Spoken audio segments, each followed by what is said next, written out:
So you've probably noticed the new OnePlus Pad 2 doesn't really look like most Android tablets. The shape of the tablet is similar to what you would see with an iPad, and today we're going to see, is it a better option than the new iPad Air 6? So let's go ahead and get started.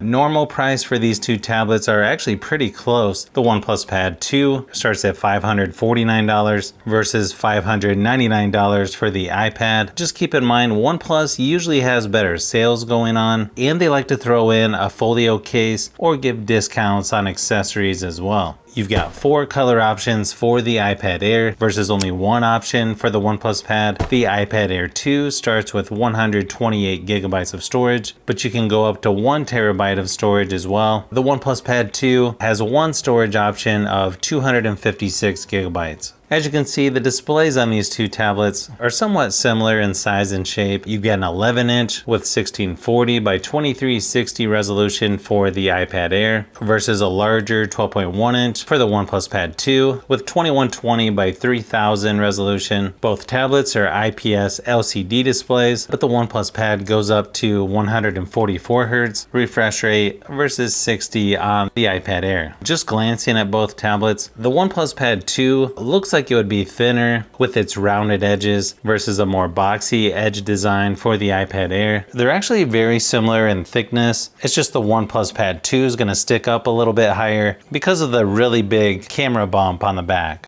Sort of interesting to see the button layout on the OnePlus Pad 2. It's very similar to the iPad Air 2 placement. When you put these two next to each other, they've got similar contrast and viewing angles, although surprisingly the OnePlus Pad 2 appears to be a tad bit brighter, so I might give the slight edge to OnePlus, but I don't think you can go wrong with either one as far as screen quality goes. When it comes to battery life, the OnePlus Pad 2 lasted about 6.5 hours versus 5.5 on the iPad Air. Obviously, there's a lot of variables with battery life, but you should be able to get a day or two of mixed usage, especially if you turn the screen brightness down. You've got 20-watt charging for the iPad Air, 67-watt fast charging for the OnePlus Pad 2. Software-wise, even though the OnePlus Pad is on Android 14, you can see they took some inspiration from what you normally see on iPads, with the control center up in the corner and the dock down at the bottom. Even though the lock screens look pretty similar, you'll even notice the wallpaper on the OnePlus Pad looks pretty similar to the new iPad Air.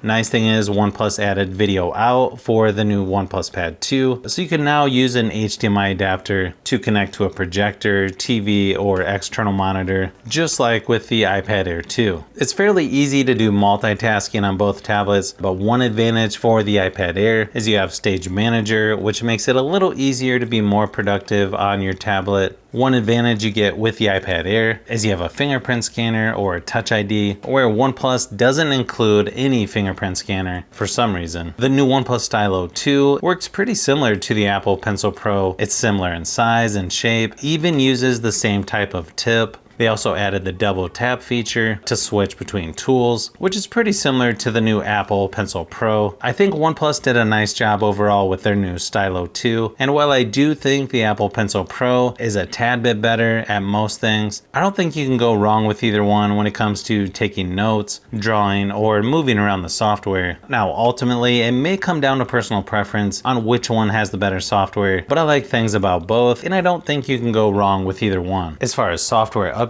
go, typically you get about 5 years or so with the iPads. I believe the OnePlus Pad 2 gets 3 years software updates, 4 years security. As far as performance goes, you get the Snapdragon 8 Gen 3 processor in the OnePlus Pad, which is really nice, probably one of the better ones out there for Android devices. But you get the M2 processor in the iPad Air, which is going to be more powerful in single and multi-core scores, and has better GPU performance as well. I don't think you can go wrong with either one, but if you need more power to do video editing, or if you want the best gaming performance, you'll want to go with the iPad Air. Now, when it comes to speakers, both sound really nice in person, but it's kind of tough for the 2 speakers on the iPad to compete against 6 speakers on the OnePlus Pad with Dolby Atmos, so I'd have to give the advantage to OnePlus, but here's a quick sample of each just to give you an idea of how they sound.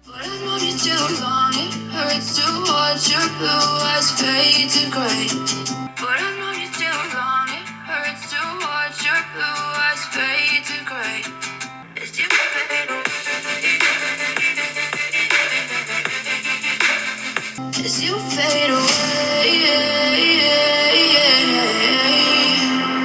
as you fade away,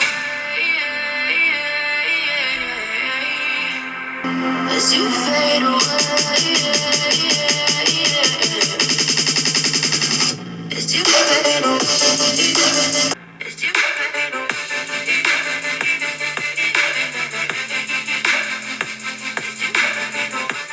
As far as cameras go, you got a 13 megapixel rear facing on the OnePlus Pad 2 versus 12 megapixels on the iPad Air. Then you've got an 8 megapixel front facing on the OnePlus Pad 2 versus 12 megapixels on the front of the iPad Air. While the cameras are decent on the OnePlus Pad, and I think you could use either one for Zoom meetings or other video conference calls, but I feel like the iPad Air 6 has a little better quality and I get better results in my testing. But here's a quick sample of each just to give you an idea of what to expect.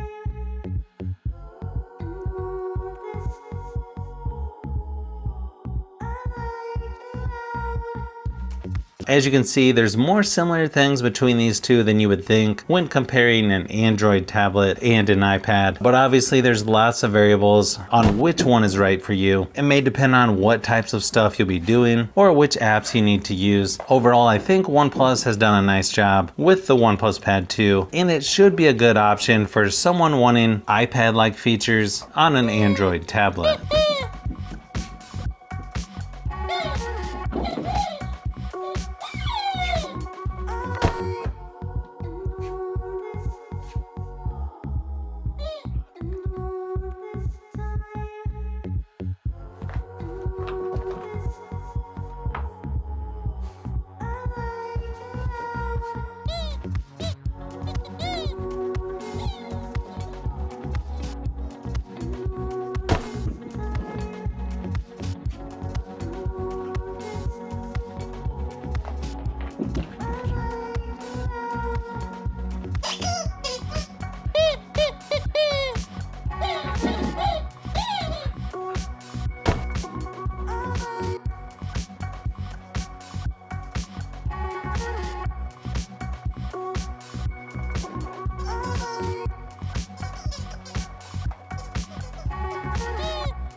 So if you've made it this far into the video, you may want to say thanks by subscribing, and don't forget to give a thumbs up if this video was helpful. This is Brian from Fishbee Productions. Thanks for watching, and I'll see you on the next one.